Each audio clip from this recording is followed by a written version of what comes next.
మనం చర్చించుకోబోయే జీవన సమస్య శ్వాసకోశ వ్యాధులు. అసలు ఈ వ్యాధులు ఎన్ని రకాలుగా ఉంటాయి, ఈ వ్యాధులు రావడానికి కారణాలు ఏమిటో వివరిస్తారా అండి? శ్వాసకోశ వ్యాధులు ప్రధానంగా 2 రకాలు ఉంటాయి. దీన్ని ఆయుర్వేదంలో క్షుద్ర శ్వాస, తమక శ్వాస అని 2 రకాలుగా విభజించారు. ఇక్కడ తమక శ్వాస అంటే మనం గాలిని పీల్చుకున్నప్పుడు సక్రమంగా సరిపడినంత గాలి అందక ఊపిరాడక ఇబ్బంది పడుతూ ఉండే సమస్య. ప్రధానంగా పడుకున్నప్పుడు గాలి సరిపడినంత శరీరంలోకి అందక లేచి కూర్చోవాలనిపిస్తుంటుంది. దీన్ని తమక శ్వాస అంటారు. క్షుద్ర శ్వాస అంటే మనం గాలి వదలలేక బయటికి పూర్తిగా రాలేక ఇబ్బంది పడుతుంటాం. దీన్ని క్షుద్ర శ్వాస అంటారు. ఈ సమస్య ఎక్కువైనప్పుడు ఈ యొక్క మలినాలన్నీ శ్వాస వ్యవస్థ మీద దాడి చేసి ఇబ్బంది పెట్టి అక్కడ వ్యవస్థను పాడు చేసినట్లయితే ఈ శ్వాస నాళాలు వాచిపోవడం కానీ, లేదా ఎండిపోవడం కానీ, లేదా తేమ తగ్గిపోవడం, లేదా తేమ ఎక్కువ అవడం, ఇలాంటివి ఏవైనా తేడాలు జరిగినప్పుడు మనకు శ్వాస వ్యవస్థ ఇబ్బంది పెడుతుంది. ఈ శ్వాసకోశ సంబంధిత వ్యాధుల వల్ల శరీరం ఎదుర్కొనే ఇతర సమస్యలు ఏమిటండి? గుండెకు సరిపడినంత ఆక్సిజన్ కానీ, అలాగే మెదడుకు కానీ సరిపడినంత అందకపోతే మెదడు సక్రమంగా పనిచేయలేకపోతుంది. అందుకనే గాలి సక్రమంగా రాని ప్రదేశంలో మంచి ఆలోచనలు కూడా రావు. అదే మీరు ప్రశాంతంగా మంచి చల్లటి గాలి, ఆక్సిజన్ ఎక్కువగా ఉండే వాతావరణంలో మీరు ఉన్నట్లయితే మీకు కొత్త కొత్త ఆలోచనలు, ప్రశాంతంగా ఉండడం, మంచి నిద్ర రావడం, ఇలాంటివన్నీ జరుగుతుంది. అంటే ఇక్కడ శ్వాస వ్యవస్థ ఆరోగ్యకరంగా ఉన్నప్పుడు మన శరీరానికి ఉపయోగించుకోవాల్సిన గాలిని సక్రమంగా ఉపయోగించుకుంటే చాలా ప్రశాంతంగా ఉండి ఆరోగ్యకరంగా ఉంటాం. సుబ్రహ్మణ్యం గారు, శ్వాసకోశ వ్యాధుల నివారణకు ఆయుర్వేద ఔషధం ఏ విధంగా తయారు చేసుకోవాలో వివరిస్తారా అండి? మన శ్వాస వ్యవస్థను సక్రమంగా పనిచేయడానికి అనుకూలంగా మన పూర్వులు, పెద్దలు, మహర్షులు ఒక ప్రక్రియను తెలియజేశారు.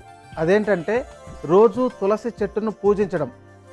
చాలామంది తులసి చెట్టును పూజించడం అంటారు, కానీ కేవలం పూజించడానికి కాదు, దాన్ని మన పెరటిలో పెట్టుకున్నట్లయితే అది గాలిని శుద్ధి చేసి స్వచ్ఛమైన గాలిని మనకు అందిస్తుంటుంది. తులసి చెట్టు చుట్టూ కనీసం 5 మీటర్ల వరకు ప్రభావం కలిగి ఉంటుంది, స్వచ్ఛమైన గాలిని అందిస్తుంది. అయితే అలా చెబితే ఎవరికి అర్థం కాదనే ఒక సరైన సంకల్పంతో రోజు పూజ చేస్తున్నట్లయితే మంచి జరుగుతుందని తెలియజేశారు. కానీ తులసి చెట్టులోని ప్రభావం పూజ చేసేదానికన్నా చెట్టును పెంచుతున్నట్లయితే దాని ప్రభావం ఇంకా ఎక్కువగా ఉంటుంది. అందుకోసమే పూజించమన్నారు. ఇక మనం ఔషధం తయారు చేసుకోవడానికి ఉపయోగించే ఔషధ మూలికల్లో అద్భుతమైనది కంటకారి.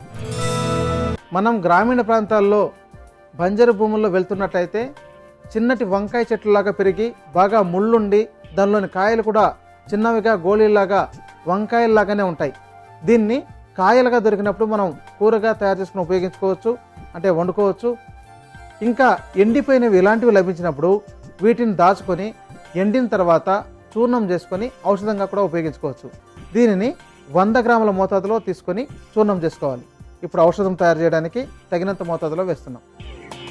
తరువాత కావాల్సిన మంచి ఔషధం చిన్న కరక్కాయలు. ముఖ్యంగా కరక్కాయ చెట్లలో చిన్నవిగా ఉండేటప్పుడే, అంటే పిందెలుగా ఉండేటప్పుడే రాలిపోతుంటాయి.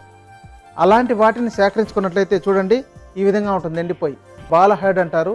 దీన్ని అలాగే తీసుకొచ్చి శుభ్రపరిచి బాగా దంచి చూర్ణం చేసుకోవాలి.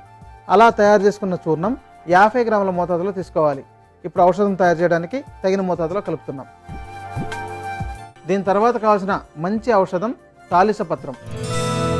దీన్ని చూడండి, పరిశీలించినట్లయితే ఈ విధంగా చిన్న చిన్న ఆకుల్లాగా చిన్న చిన్న రెమ్మలు ఉంటాయి. మట్టి చెత్త లేకుండా ఉండేదాన్ని చూసుకొని శుభ్రపరిచి దంచి చూర్ణం చేసుకోవాలి. వీలైతే కొద్దిగా దూరగా వేయించుకొని కూడా చూర్ణం చేసుకోవచ్చు. దీనిని కూడా 50 గ్రాముల మోతాదులో తీసుకోవాలి. ఇప్పుడు ఔషధంలో కలపడానికి తగిన మోతాదులో వేస్తున్నాం. దీని తర్వాత కావాల్సిన మంచి ఔషధం పిప్పళ్ళు. ఇక్కడ నిమ్మరసంలో వేసి నానబెట్టి ఎండించి దూరగా వేయించుకొని చూర్ణం చేసుకోవాలి. అలా తయారు చేసుకున్న చూర్ణం 50 గ్రాముల మోతాదులో తీసుకోవాలి. ఇప్పుడు ఔషధం తయారు చేయడానికి తగినంత మోతాదులో వేస్తున్నాం. దీని తర్వాత కావాల్సిన మంచి ఔషధం దాల్చిన చెక్క. దీనిని కూడా చిన్న చిన్న ముక్కలుగా విరగ్గొట్టి దూరగా వేయించుకొని చూర్ణం చేసుకోవాలి. ఔషధంలో కలపడానికి 25 గ్రాముల మోతాదులో వేసుకోవాలి. ఇప్పుడు తగినంత కలుపుతున్నాం. దీని తర్వాత కావాల్సిన మంచి ఔషధం పాత బెల్లం. ఇక్కడ పాత బెల్లం తగినంత మోతాదులో తీసుకోవాలి. అంటే మీరు మూలికల చూర్ణాలు ఏ మోతాదులో తీసుకున్నారో దానిలో మొత్తానికి కలిపిన తర్వాత అందులో సగం మోతాదులో బెల్లం ఉండేటట్టు చూసుకోవాలి. అంటే మూలికల చూర్ణాలన్నీ 200 గ్రాములు అయితే 100 గ్రాముల మోతాదులో బెల్లం కలుపుకోవాలి. కనుక మీరు మూలికలు తీసుకునే మోతాదును బట్టి కలుపుకోండి. ఇప్పుడు బెల్లాన్ని తగినంత కలుపుతున్నాం. ఈ మొత్తాన్ని తీసుకొని కల్వంలోకి వేసి బాగా మెత్తగా నూరాలి. బాగా నూరిన తర్వాత మాత్ర కట్టుకు వచ్చేటట్టు తయారవుతుంది. అలా వచ్చిన తర్వాత కుంకుడు గింజంత సైజులో మాత్రలు తయారు చేసుకొని నీడను ఆరబెట్టుకోవాలి. మీకు మాత్ర కట్టుకు రాకపోతే పొడి పొడిగా ఉన్నా కూడా అలాగే గాజు సీసాలో దాచుకుని ఉపయోగించుకోవచ్చు. అయితే ఉపయోగించేటప్పుడు మాత్రం 3 వేళ్లతో ఇలా ఏ మాత్రం వస్తుందో, అంటే ఇలా పట్టుకొని తీసుకుంటే ఏ మాత్రం వస్తుందో అంత మోతాదులో తీసుకొని నోట్లోకి వేసుకొని చప్పరించి నీళ్లు తాగాలి. ఇలా రోజు ఆహారానికి ముందు 2 పూటలు చేయాలి. లేదా మాత్రలైనా సరే 2 చొప్పున వేసుకోవాలి. ఇలా నిత్యం చేస్తున్నట్లయితే మీ శ్వాసకోశ వ్యవస్థ మొత్తం చాలా బాగుంటుంది. ఎలాంటి రోగాలకు గురి కాకుండా ఉంటుంది. రోగాలకు గురైన వాళ్ళు తగిన ఔషధాలు తీసుకుంటూ దీన్ని తీసుకుంటున్నట్లయితే శ్వాస వ్యవస్థ ఆరోగ్యకరంగా పనిచేస్తుంది. అంత మంచి ఔషధం ఇది. దీన్ని మీరు స్వయంగా తయారు చేసుకుని ఉపయోగించి మంచి ఫలితాన్ని పొందండి.